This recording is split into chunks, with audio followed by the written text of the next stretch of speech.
What have you seen just looking ahead to Michigan on film? Physical team. I mean, that's what they live by. So obviously it's gonna be a physical game. They can run the ball. Despite what people say about their quarterbacks and stuff, they can make throws. They have a good offense, and we gotta bring our A game.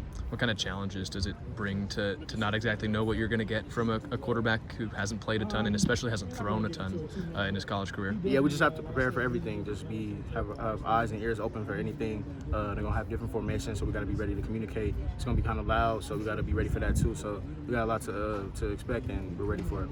There's something about Coach Lynn's system, because you've been in it longer than most people here, that lends itself to stopping the quarterback run? It's just on the players to have their eyes in the right spot, make sure we're communicating, know the call, know where we're supposed to be at, and just play ball. I think Lincoln mentioned that week 2 against Utah State, the pass coverage was a lot better than in week 1.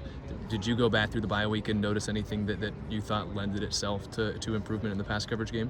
Just communication. I mean, sometimes in the LSU game, we were kind of we didn't have our communication wasn't as good with the being in like a dome and being loud and stuff. So going into that bye week and after the Utah State game, just making sure our communication was right, making sure we're all on the same page and playing ball. I feel like communication is one of the things that fans maybe don't have as much of a grasp on. Just how big of a deal is it from game 1 to maybe the last game of the season? Like, how much of an improvement can you guys really make communication-wise in a football season? A lot of that comes with just trusting each other too, making sure trusting that we're gonna make the right call, trusting that we're gonna put each other in a good position to play ball. So it comes with a lot with playing. You got to play. I mean, you could have good communication in practice, but once you get in the game, things start flying around and the speed is totally different. Adrenaline's pumping, so it's different. So you got to get in the game and communicate in the game and start trusting each other.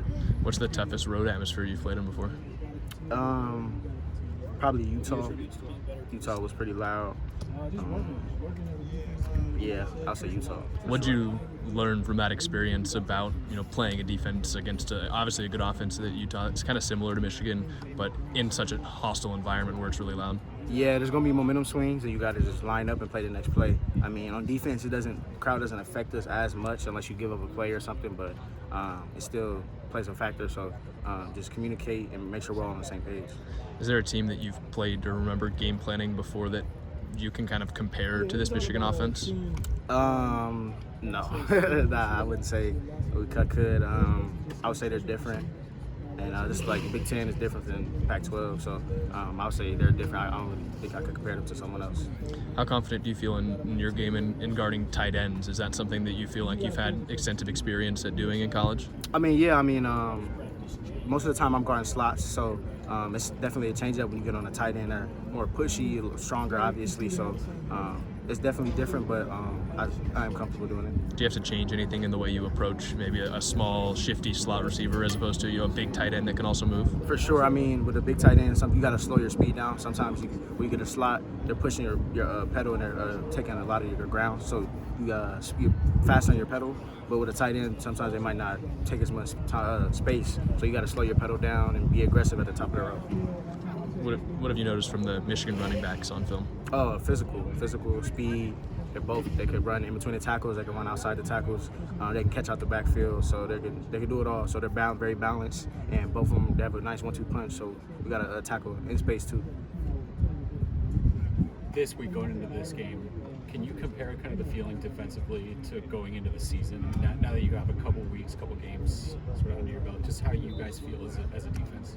No, it's about what we do. It's about us playing our game, not really focus on too much of the opponent, but just being ourselves, being the Trojans, and communicating, playing fast, playing physical. When the schedule got set, this was one of the games that kind of outside the just fans and everyone covering it circled. Do you remember thinking like, oh, that's a game that we'll look forward to playing?